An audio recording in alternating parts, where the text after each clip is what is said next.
In about a minute.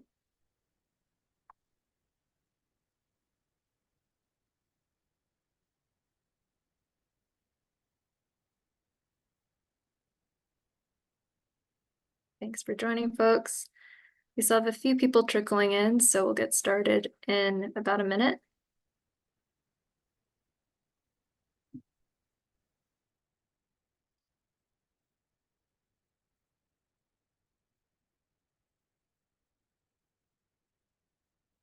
All right. Well, in the interest of time, I'll go ahead and get started. Thanks so much for joining us this afternoon. I'm Jasmine Shia. I'm a senior program manager with NASEO on the buildings team, and I'm joined by Ed Carley, who's our senior program director of the buildings team. And we together work closely on the topic of K-12 schools and how state energy offices can play a role in supporting local school districts, as well as collaborating with state agencies, such as the State Education Agency, to advance some of these goals. So without further ado, can we switch to the next slide? I wanted to run through our agenda. And prior to that, a few housekeeping items. As you can see, we are on a Zoom meeting, and that means everybody can come off mute, and we hope you do, to contribute during the discussion session at the end of this meeting. But while others are speaking or presenting, we do ask that you stay on mute. And then this session is also being recorded and will be shared around to any registrants that weren't able to attend today, as well as all of you attendees. And so if you would prefer to stay off camera or not contribute, we also welcome any written emails after the session to share any thoughts that you would prefer not to share today. And with that, jumping to the agenda, we are really glad to have you here for the hour. And we'll kick off with a few welcome and introductions just for anyone who may be less familiar with NASEO and our history of work with K-12 schools. The meat of this conversation will be to provide an overview of our most recent publication called the Energy Efficient and Healthy K-12 Public School Facility, Opportunities for State Energy Offices and State Education Agencies to Collaborate. Quite a mouthful. And then we'll also walk through a few additional NASEO and partner resources that would be relevant to this audience, and then close out with a roundtable discussion, audience-led Q&A before closing. And next slide, please. I'll pass it over to Ed to give a quick introduction to NASEO. Thanks, Jasmine. So for those who don't know NASEO, we are the only national nonprofit association for the governor-designated energy officials from each of the 56 states and territories. So NASEO works on a broad spectrum of energy policy issues. As Jasmine mentioned, she and I work closely together on our buildings team, but as part of our buildings team, we cover things like energy efficiency in schools, indoor air quality, and health. And so we've worked closely with EPA for this on K-12 schools for quite a long time. I've been with NASEO for nearly 8 years, and our work with schools predates that. So that's about NASEO. As I said, we work on a broad spectrum of energy policy issues. This slide just gives kind of an overview of that. This session, this webinar will be about schools, but we'll also talk a little bit about energy savings performance contracting, which touches with our financing work as well. But as you can see, we cover quite a lot of ground. And with that, I think I hand it back to you, Jasmine. Thanks, Ed. Well, as Ed has said, the collaboration with various state energy offices on the topic of schools kind of predates both of us, goes back several decades. And we're also really glad to work alongside federal agencies. If you've those colleagues being on the line today on the topic, and have worked with EPA on the data access question for several years, with DOE, the Department of Education, on supporting National Green Schools campaigns, developing toolkits, guidance for schools on conducting energy saving treasure hunts, and kind of using schools as a leading example for how other building types might be able to improve their energy performance and indoor air quality.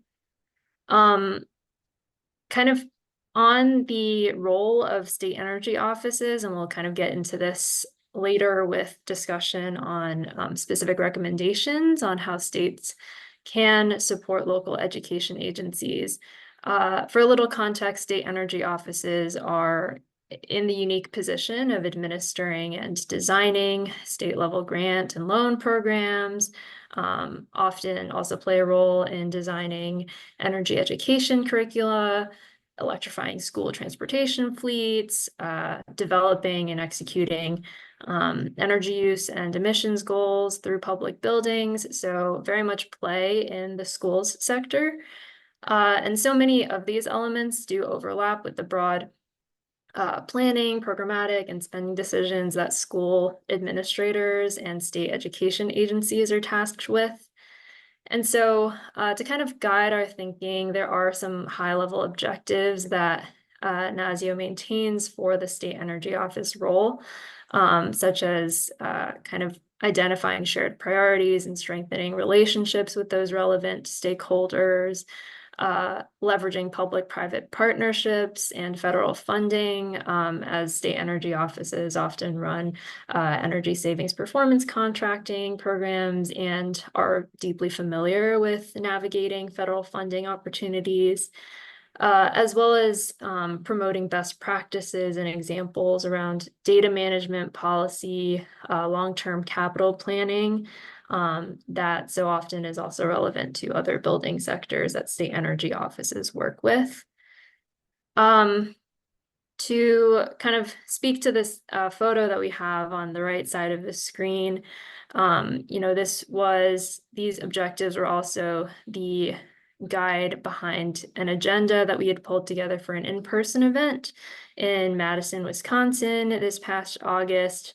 The photo itself is of our good friend Heather Fagum, who's the executive director of facilities management at a local cooperative educational service agency, or CESA, in Wisconsin, which is a fairly unique entity that works closely with the State Energy Office, the Wisconsin Office of Energy Innovations, which is led by Joe Pater, also our Midwest board representative and pictured in this photo, and demonstrates just one strong example of how far a meaningful collaboration between a stakeholder and a state energy office can go in supporting local school districts. So I guess with that, let's go to the next slide. Going back to the fact that NASEO has such long-lasting relationships and partnerships with all these federal agencies and supporting schools, school efficiency, we also wanted to take the bulk of today to go through this report that I mentioned earlier. We're deeply grateful for the Office of Energy Efficiency and Renewable Energy, Building Technologies Office at DOE for their support of this publication. And so we'll turn to kind of the level setting aspect of this report first before diving into the recommendations. Next slide, please. Great. So to kick off the overview of this report, we set the stage with a snapshot of the current state of our country's schools. And we established already in our first few minutes why schools and why state energy offices are well positioned to support schools, but the K-12 education buildings segment is also unique in just its sheer scale and how many constituents it serves. So just for a little context, the K-12 education sector is, one of the largest in terms of total floor space, in terms of consumed electricity and natural gas among all commercial building sectors. And this is all captured through the commercial building energy consumption survey that's administered regularly. And then, as we all know about schools, they also serve millions of students and staff for even greater than like 8 hours a day. It's where students learn and also where community members may convene in case education facilities are used as, for instance, voter registration sites or community centers for gatherings, or even to host various sporting events or recreation activities. And so with that, it does establish the need for higher facility quality to make sure, these indoor environments are healthy enough to support all of their intended uses. However, there are various organizations that capture kind of the state and grade of, in the spirit of schools, there's obviously a grade on the overall quality of these facilities. And according to the 2021 report card for America's infrastructure, school facilities earned a whopping D+. That having to do with the percentage of schools needing severe HVAC system replacements, those that don't have air conditioning in increasingly warm climates, and also those that may not have long-term facility plans, despite already dealing with the severe backlog of deferred maintenance and increasingly aged infrastructure. So that all kind of paints a dire picture of the need for additional investment and support to improve the infrastructure state. Next slide, please. And here we kind of lay out the roles and responsibilities of state agencies, and can see parallels in what both state energy offices and state education agencies are tasked to do. Both entities are designated typically by governors or state legislative bodies to carry out their work. For state energy offices, it's typically advancing energy policy, informing regulatory processes, supporting energy technology research and development. Whereas state education agencies are broadly responsible for supervision of public elementary schools and secondary schools.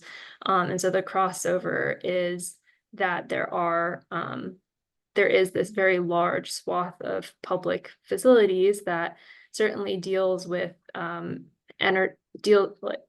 impacted by various energy policies, and can benefit from improved energy efficiency and performance. And therefore, there is kind of an area that these two entities can work together on in supporting particularly local education agencies and school districts that don't have as much capacity in both staffing and both budget to address all this deferred maintenance. Next slide, please. That said, there are a lot of general operating expenses when it comes to running a school facility. So according to data from the National Center for Education Statistics, in FY 2020, the total general operating expenditures for all local educational agencies across the country totaled $677 billion.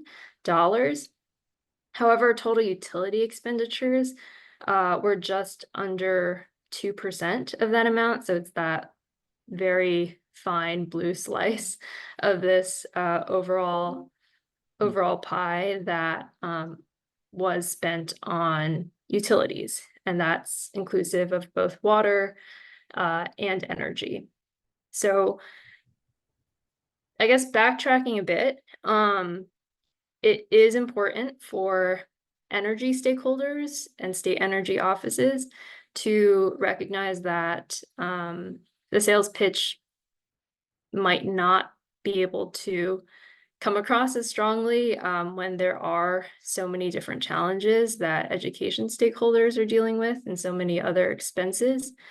And it's important to meet people where they're at. So it's a matter of addressing problems that involve the backlog of deferred maintenance, the operations and maintenance expenditures is a slightly larger slice of that pie. And while they don't reflect in the direct energy or water costs, replacing a system, a faulty or failing HVAC system, does kind of shave down on some of that maintenance and operation expenditure, but at the benefit of reducing some of the energy burden that a school district might face. And so the problem indeed does involve a role for state energy offices, but it's kind of important to look at the holistic picture.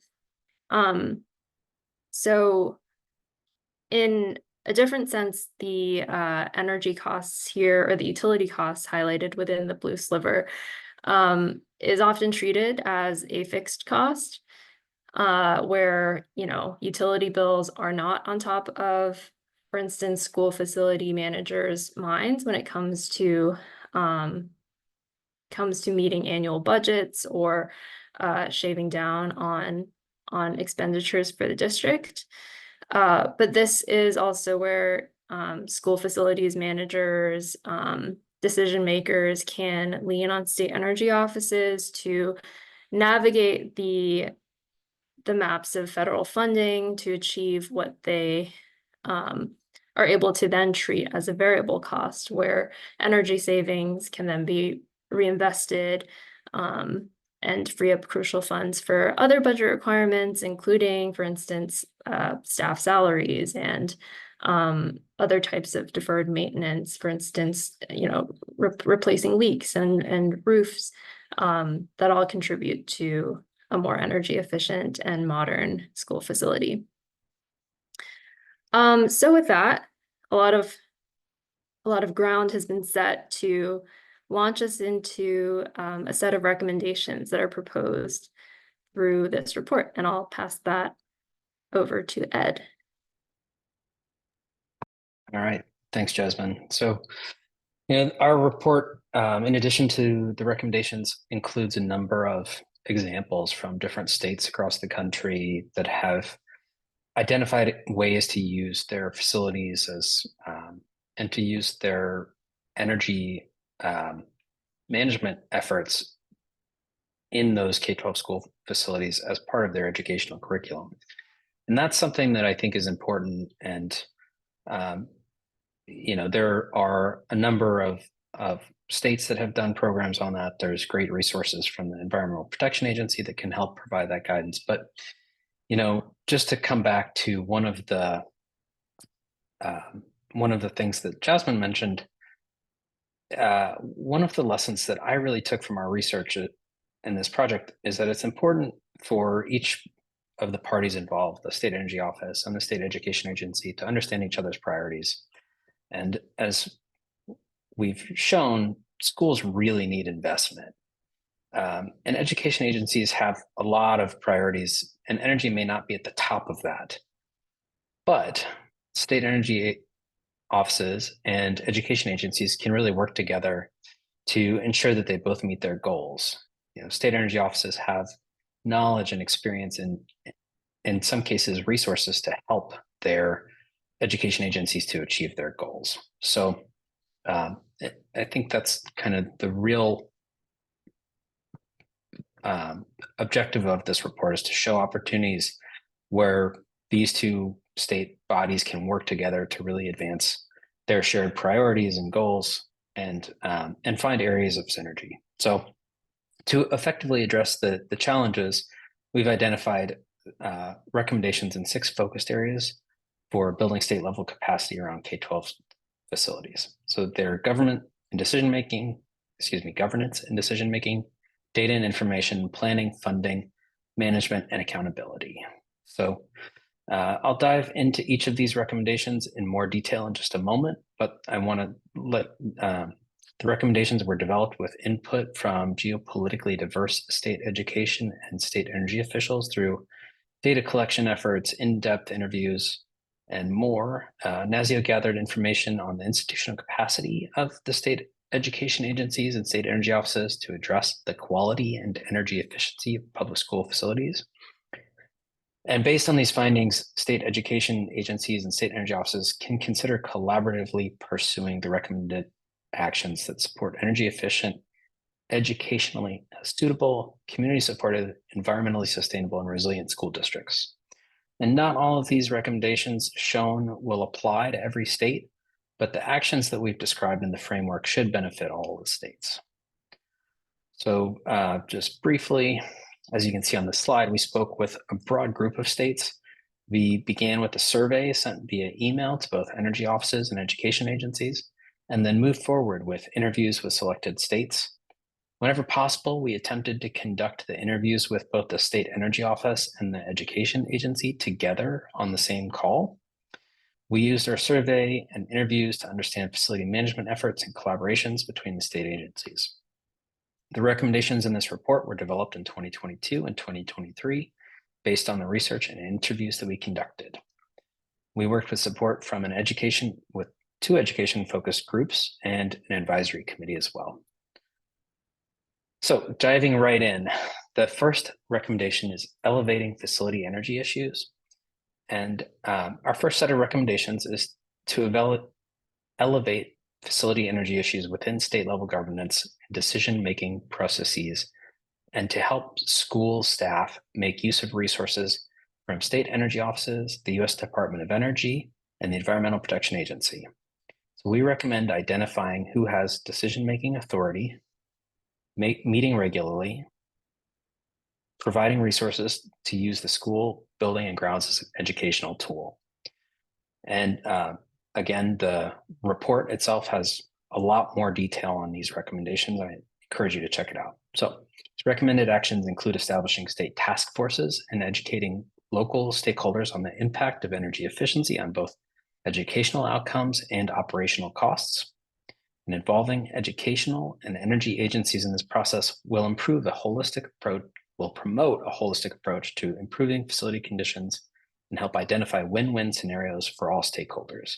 Again, we really think that the opportunity for collaboration here can help both address the backlog of school maintenance issues and also bring to bear some resources that'll help those school facilities help states as they reach for their energy goals. And in some cases, and in some cases, people forget to use their mute. In some cases, we lose our train of thought. So yes, recommended actions include establishing state task forces and educating local stakeholders on the impact of efficiency in both educational outcomes and operational costs. Involving educational and state agencies and energy agencies in this process can promote a holistic approach to improving facility conditions and help identify win-win scenarios for all stakeholders. So there are 8 specific recommendations in the report on the elevating facility energy issues subject. So take a look at the report to see all of those. Next up, we had access to data. So access to reliable data is really foundational to making informed decisions about school facilities. The 9 recommendations in this report provide guidance on how energy and education agencies can collaborate to develop state school facility data and information systems. Standardized data systems will allow states to track energy use and prioritize improvements and investments in their school facilities. Standardizing energy data collection and using tools like the Energy Star Portfolio Manager tool can support benchmarking and help states to understand how each facility stacks up in terms of energy efficiency. We recommend that energy offices or education agencies include budget for data collection, analysis, and management as part of this. Next up, planning assistance for modernization of school facilities. Schools need long-term, carefully considered plans to modernize facilities in line with state and local energy and climate goals. Engaging diverse stakeholders, such as facility occupants and staff, energy managers, technical experts, and other stakeholders, ensures that modernization efforts are comprehensive and aligned with both state and community needs. Increased collaboration between state energy offices and state education agencies would improve schools' abilities to make effective investments in their facilities to contribute to achieving statewide energy, climate, and decarbonization goals. The 4 recommendations in this section provide guidance for collaborative planning with foresight to allow schools to make investments that maintain their efficiency and provide a healthy environment for students for decades. It's really important to emphasize that these decisions in school capital investments can be really very long-term investments. The equipment that they install tends to last a long time, and the capital investment cycles are long. So that strategic planning element is really important. Next up, supplemental funding for facility improvements. So while we mention and focus on state and federal a lot, the reality is we need public-private partnerships if we're going to reach the scale of investment necessary to improve schools all across the country. So funding and financing support for facility improvements is a major opportunity for collaboration. State energy offices have many years of experience accessing federal funding from the U.S. Department of Energy and to some extent from the Environmental Protection Agency. It can help schools to navigate these programs, including those established by the Infrastructure Investment and Jobs Act and the Inflation Reduction Act. There are multiple funding sources that schools can leverage for facility improvements, including federal and state funds, as well as private sector financing. So for example, schools can utilize the recently created direct pay elements of tax credits, such as those for 48E, 45W, and 179D credits to offset costs associated with installing energy efficient systems and renewables and other energy infrastructure. Public-private partnerships, as I mentioned, like energy savings performance contracts or ESPCs, can cover improvement costs up front and allow schools to repay through future energy savings, making it a budget neutral solution. Many state energy offices already provide hands-on support to school districts and ESPC projects, and it's really a huge opportunity. There are 8 recommendations in the report that also address school buses, hazard mitigation, and more. I encourage you to check out those recommendations. Next up is management support for facility staff. There are 10 recommendations in this section of the report that address energy education, pre-qualified vendor lists, template procurement documents, training on energy management, building operator certifications, training on tools like Energy Star Portfolio Manager, and more. Technical support and training for facility managers and staff are essential, especially as facility management sophistication increases. Shared energy management initiatives and energy efficiency training programs can also equip school staff with the skills needed to operate and maintain facilities more efficiently. We have a couple of examples pulled from the states in the report on this subject, and I definitely encourage you to check those out. Programs like these not only enhance school operations, but also make them more resilient to rising energy costs. Finally, facilities evaluation and accountability. There are 12 really robust recommendations in this section of the report on supporting facilities evaluation and state systems for facilities accountability. Ongoing evaluation and accountability are crucial for sustaining high-quality facilities.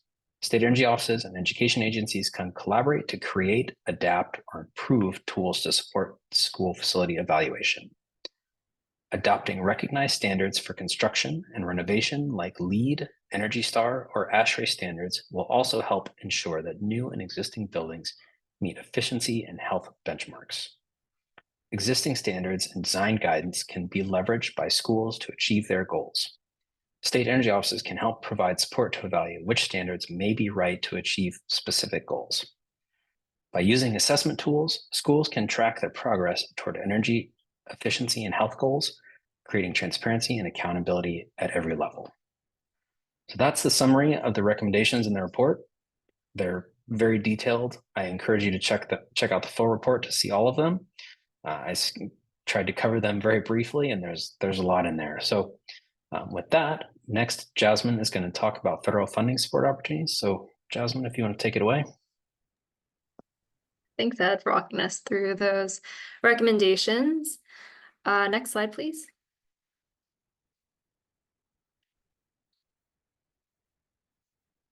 So also in the report, we do a roundup of the various federal funding opportunities that are or were. This, past few years has been an unprecedented time for a variety of clean energy federal dollars, but notably there were also several federal funding streams that were specifically dedicated to schools, improving the indoor air quality, the energy efficiency, as well as some, broader, just buildings generally, opportunities that we don't necessarily cover within this slide, but were certainly made available and eligible to school buildings as well. While several of these federal funding opportunities are fully expended or close to being fully expended, this did kind of jumpstart a lot more conversations between state energy offices if they were the direct recipient for any of these funds, and the school districts, which were typically more likely to be the eligible entity to receive some of this funding. Notably, we captured within the chart in the publication ESSER dollars that were administered in several tranches. We believe that is close to being fully expended, where the last tranche had a deadline or has an upcoming deadline in 2025. The Renew America's Schools Grant, which is a multi-year program authorized under the Infrastructure Investment and Jobs Act, or IIJA, has issued several rounds of funding at this point as well, offered a robust amount of technical assistance as well in between these federal funding rounds, so has also moved the needle a bunch. There was also the Supporting American School Infrastructure Grants under the Department of Education that awarded several state education agencies for their work to improve facility quality. And we were very interested in learning about those proposed projects and continue to be looking at opportunities for state energy offices to connect with their same state education agencies that were awarded this funding. And then the clean energy tax provisions, which we'll get into in the next several slides, actually remains one of the few opportunities that aren't completely obligated. These tax incentives are actually available through 2032 with a few interim dates for tech neutral allowances. And so that's something we'll get into a bit more, but it's a standout of this list as far as having some upcoming deadlines. And then also captured on this screen, we had, the EPA opportunity for indoor air pollution reduction, the Energy Class Prize as an offshoot of the Renew America's School Grants, where, the prize structure is a highly flexible pool of funding for a variety of activities. And so that's always great to offer for schools that may have limited reporting capacity and grant writing capacity, so on and so forth. Next slide, please. So as I mentioned before, there are a lot of tax credits on the street, and Ed also alluded to this. We were really grateful for a presentation from Sarah Ross from Undaunted K-12 at our Madison event in August, where she did a great job sharing some slides about all of the really notable tax credits that are now newly eligible for direct pay, transferability, so really allows public schools and a lot of other entities that previously were never able to take advantage of these tax credits to suddenly do so. And so we think these slides did a really great job of capturing some of these opportunities and how they make the clean energy transition so much more affordable. One tax credit opportunity, or I shouldn't say tax credit, I should say tax deduction opportunity missing from this slide is 179D, which can be claimed for just energy efficiency improvements on commercial buildings, as Ed mentioned before. While it's not eligible for elective pay, the tax code changes do authorize the transfer of these amounts into payments to engineers and designers responsible for efficiency projects. And that's a big deal. It cuts down on the overall capital stack uh, in any major project as well. And then the major drawing point of these tax credits are the fact that they're non-competitive. Anyone can claim them for any eligible project with significant bonuses for meeting certain apprenticeship and wage requirements, energy community requirements. And so it really does make a significant dent without kind of the letdown of some competitive funding being so ultra competitive that, despite spending a lot of time and effort applying for them, you don't see the outcomes that you would want. These tax credits are, can be claimed by any and all eligible projects. Next slide, please. So there are a few upcoming details and deadlines to be aware of for anyone that may be involved in an active project and looking to file for 2023 or even pre-file for any projects planned in advance. IRS has, since our report release, also issued a ton more guidance about these tax credits. So, I think a lot of entities are encouraged to pre-file with the knowledge that their project can be eligible for incentives. And then we continue to call out resources that are being produced by Undaunted, as I think they are uniquely, capturing a lot of the projects that are currently breaking ground and planning on using tax credits. We're not seeing this so much across some other building segments that would certainly benefit from this. And I think the effort to compile case studies has been very compelling. It's encouraged school districts to not be so afraid to be the first movers because there are already others setting a great example. And so Undaunted has created a map that anyone can click into. I've linked that here, and all of these slides will certainly be shared out afterwards, where they've captured the, over 100 districts that are planning or breaking ground on these new projects. So that is certainly very exciting, and we encourage you to check that out. Next slide, please. And then Undaunted is also putting out several state fact sheets. And of course, we're talking on the state level. So we're very excited and interested in seeing these. And so far, there are 6 state fact sheets, and it sounds like they're looking to create more on just the various IRA, like the projects that are leveraging the IRA tax credits happening within all of these states.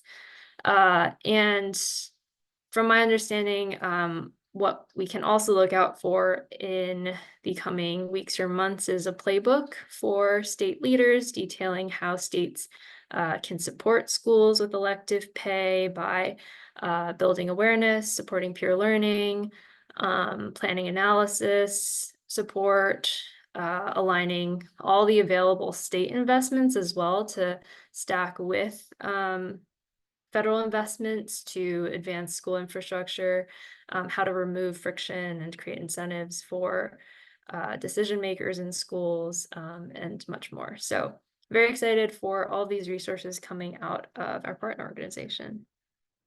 Next slide, please. And then this is just a roundup of all of the various resources that we've produced recently, as well as those that we're aware of from our federal and private partners. On the NASEO resource end, I was very excited to include this link to our state energy program map that we've had up and running since 2023, but iteratively update and hope to keep as a living resource. It goes state by state in capturing all the various energy programs that specifically address schools, either led or supported by the state energy office or another state agency counterpart. We have also a well-referenced, many folks have pointed to it, case study on the Kentucky Shared Energy Managers program. We maintain a program in a box on shared energy manager programs within Kentucky and beyond. And then also have some program models on energy savings, performance contracting, that we encourage you all to check out as complementary resources to our report. And then also wanted to highlight these various partner programs or programs that we're aware of from our close partners. This includes the Efficient and Healthy Schools program that's offered under the Building Technologies Office at DOE. And I do want to welcome up Sydney to speak to that. And Sydney, not to put you on the spot, but as you can see, there's also a bunch of other programs listed here that I think you've worked very closely on. So welcome you to kind of chime in on anything, and then I can also wrap up the loose ends following your remarks. Sounds great. Thank you, Jasmine. And hi, everyone. It's great to see so many folks from states here today. Just want to start by saying thank you. We cannot achieve the scale we need in order to retrofit the school, our school infrastructure without work at the state level. So with that, I represent the Efficient and Healthy Schools program under the Building Technologies Office here at DOE. I'm just going to keep this short and sweet, but basically want to communicate to you that the Efficient and Healthy Schools program is an interagency effort, DOE, EPA, and Department of Education, that provides both technical assistance as well as recognition to schools and school districts for energy efficiency and indoor environmental quality related improvements. So happy to talk to school districts that you're working with, and definitely want to uplift some success stories that you are having, especially if you're in partnership with schools or districts in your state, through our annual recognition cycle. So with that, we have a webinar in 10 days on November 14th. That is in office hours for our current open recognition application, which closes on December 20th. So I think those are the key dates and key upcoming opportunities from the Efficient Healthy Schools program side. The energy class training that you're seeing here, I think just closed for this year, but hopefully will continue to be an annual program. That is a free training that school district staff can apply to, as well as learn in community with their fellow peers. And there is also, I'll post in the chat in a second, a link to the trainings from last year that are free and publicly available for anyone to watch. So those are great resources available to everyone. I feel like Green Ribbon Schools is probably the most well-known, but a great annual recognition program for schools and school districts that are leading the way across green activities, so inclusive of building infrastructure as well as other green activities. Energy Star, I think I saw Katie on here earlier, so that's an energy efficiency program specific to benchmarking school facilities on a 1 to 100 score. Collaborative for High Performance Schools and the US Green Building Council Center for Green Schools are two really great nonprofit partners that NASEO and we have been working with in order to reach schools and school districts at the national scale. I think the last one here is the Energy Savings Performance Contracting campaign. So I feel like, Jasmine, you have been working with Laura more closely on that, but it is a newer program that we've been coordinating with states on. Awesome. That was amazing, Sydney. Thank you. But yes, the remaining bullet here, the ESPC campaign, we are so glad to be a part of. We are just one of many different entities that it engages. The campaign includes a lot of ESCOs, third parties that are deeply familiar with energy savings performance contracts. I believe has an effort to engage various school districts as well that are interested in leveraging ESPC as a means of financing projects. As we kind of framed earlier on, NASEO has many different program areas and they're not meaningfully siloed in any way. They kind of cross pollinate a lot, and we have a financing arm that works very closely with Laura Carpenter and her staff at the campaign to coordinate and make sure that state energy offices that also operate state level ESPC campaigns can participate and benefit from the resources. Okay, I think that covers this slide, and I will pass things back to you, Ed, to use the remainder of our time for a roundtable discussion because we want to hear from you. Right. Yeah. So, and I do see we've got a question in the chat asking for a link to the site on office hours and resources. So just wanted to make note of that. Sydney, I think that's for you.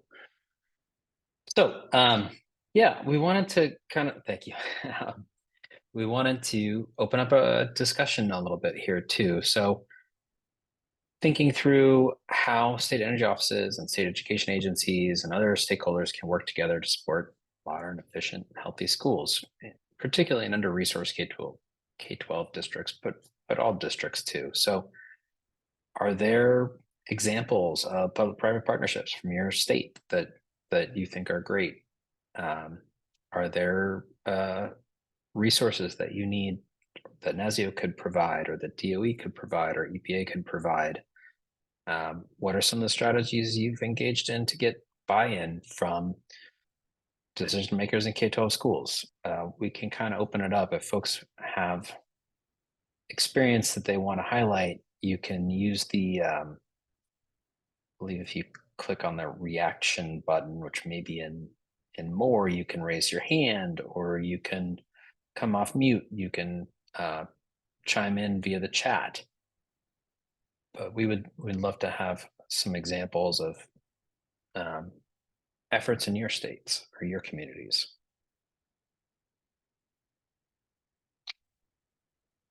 And Ed, we also have a second slide of questions. Yes. It would have been an eyesore to try to fit them all in the same. But these, again, as Ed said, are just guiding questions, completely open to any reactions to anything that was shared today. If you're particularly excited about a program that you're hearing about, also welcome those comments.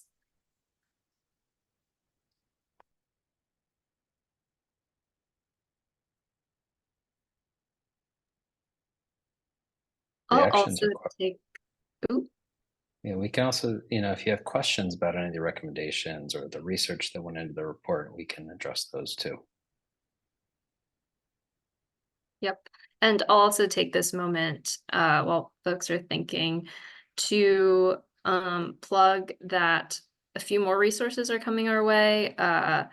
The resources page, references a lot of the work that NASEO has done to date on capturing case studies, but those certainly can use a refresh. As I mentioned before, we're really interested in capturing, and the whole premise of this report being really interested in capturing collaborations between state energy offices and state education agencies, already have a handful of states that we've engaged through the in-person event in Madison and other forums that have indicated being interested in furthering that conversation with their ed agency counterpart. But we want to hear from you if there are any meaningful actions that you think your state is taking to kind of strengthen those relationships. So we're welcoming any examples or interested states in participating in this case study refresh. And then Melissa. I also see, yep, go ahead, Ed. Yep. Thanks for the comment, Melissa. Yeah, we think that there's just a tremendous opportunity, you know, as we showed on that early slide, there's a GAO report that was published in 2020. This report it was published in 2020 with research conducted before the pandemic, and they found then that 36,000 of the nation's approximately 100,000 schools need major HVAC investments. And you know, I think as we all know, the need for fresh air and well-conditioned air has only become more clear since then. And increasingly, there are school districts that have not previously had air conditioning that need it, and in some cases are seeing kids miss school because they don't have air conditioning. You know, I think without involvement in state energy offices, or without the involvement of state energy offices in those efforts, certainly the schools can get air conditioning, but with state energy office engagement and the knowledge of energy management that so many of you have, those investments can be more cost effective. They can be better designed so that the schools aren't stuck with high energy bills, that can have you know, just better outcomes for everyone involved. So I think it's just a tremendous opportunity.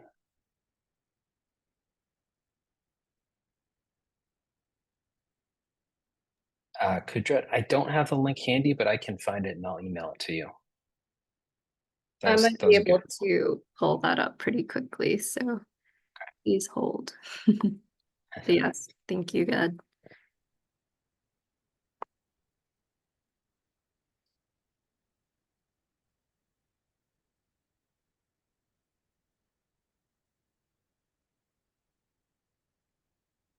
I think Melissa Carter in the chat had some good comments if she wants to come off, or if they want to come off and share anything else.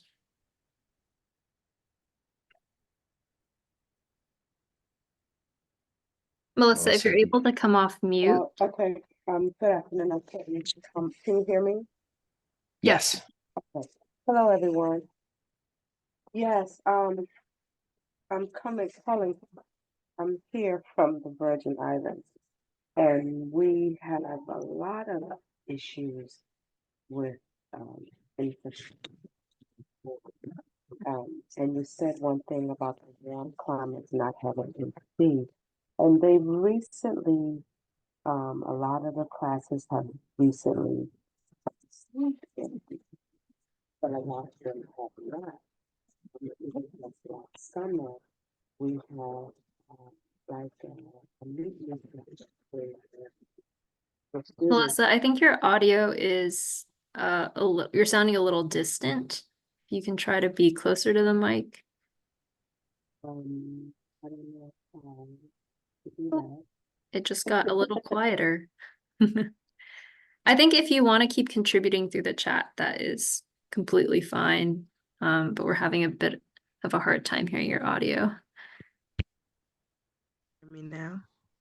Oh, Yes. Okay, because I have a headphone because I'm at work. If I put you on audio, then I can't control the volume, but that's okay. What I was thinking was the schools here. A lot of the students were just protesting. Parents and school and students were protesting this summer because we're here in the Virgin Islands. We've had a unbearably hot summer, and so a lot of the classes did not have air conditioners. So that's why I'm thinking like, is why aren't we thinking more like that to work closer with the schools, because we do have the expertise of working with NASEO and working with Department of Energy and getting grants and getting information. So it seems like, oh, wait a minute, we weren't thinking of that already. So yeah, but I don't have a good example here, but I'm from Baltimore, Maryland, and I know they have a lot of options where the state energy office there is doing a lot with community solar things. And so that's getting the schools involved so that they can have um, reduced utility costs in that manner. So hopefully we'll get more on board with that kind of stuff. Yeah, Maryland has a number of good um, programs that are targeted on schools, and actually Baltimore City, I think Baltimore City schools Yes. had a Yeah. couple of instances where it was so hot they had to cancel class. All right. Well, we get funding, so we should start thinking more on those terms. I've actually um, my next question would be, well, how do you suggest we get the state energy offices on board with those kind of things? Because since I was there for the indoor air quality session, and I've talked a lot. Given my director the information on how some schools are one of the teachers there was talking about how they had um, gotten a whole electric school bus system. And so those kind of things I've been trying to put a bug in the ear of my director. But how do you get the energy officers to get on board with those things? I think it has to be in line with the goals of your community and the priorities identified by your leadership. I think having identified the need in your schools too. Um, I it's a good question. We generally try and steer clear of telling you what to do.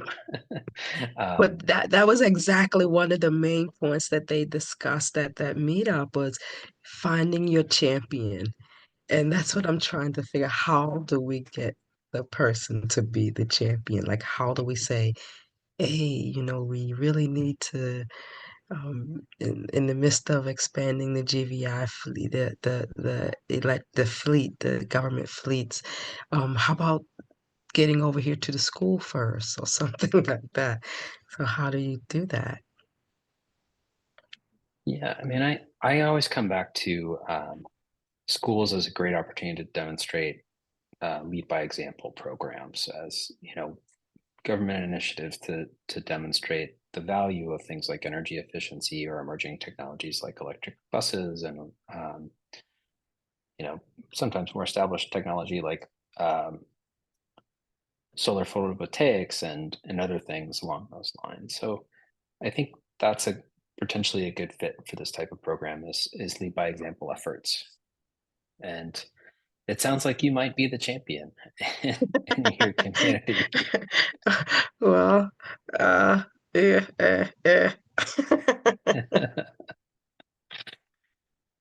Well, we're happy to keep in touch and see if there's any support that we can provide. Thank you. Thanks so much for chiming in, Melissa. And want to acknowledge Miracle's question in the chat. Are there a lot of ORs in this space looking to represent and speak up for these schools and their needs for energy efficiency through an ESPC lens? And yes, I think the DOE ESPC campaign that we referenced earlier does engage a number of owners reps.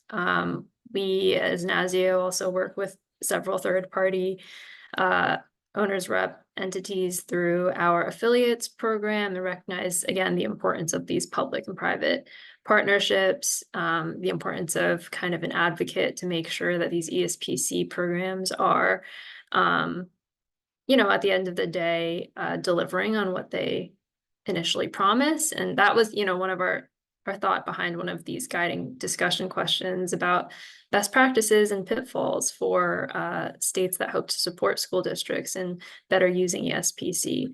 But yes, owners reps definitely on our radar as a stakeholder group to continue engaging and kind of leveraging as experts.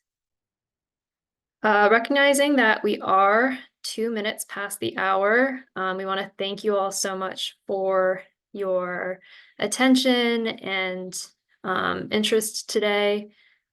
We have a few of our contact information on this slide over here, so definitely encourage any additional questions or follow-up to be sent towards myself or Ed, as well as any questions for the DOE side to be sent to Sydney. So thanks all so much for your attention and have a great day.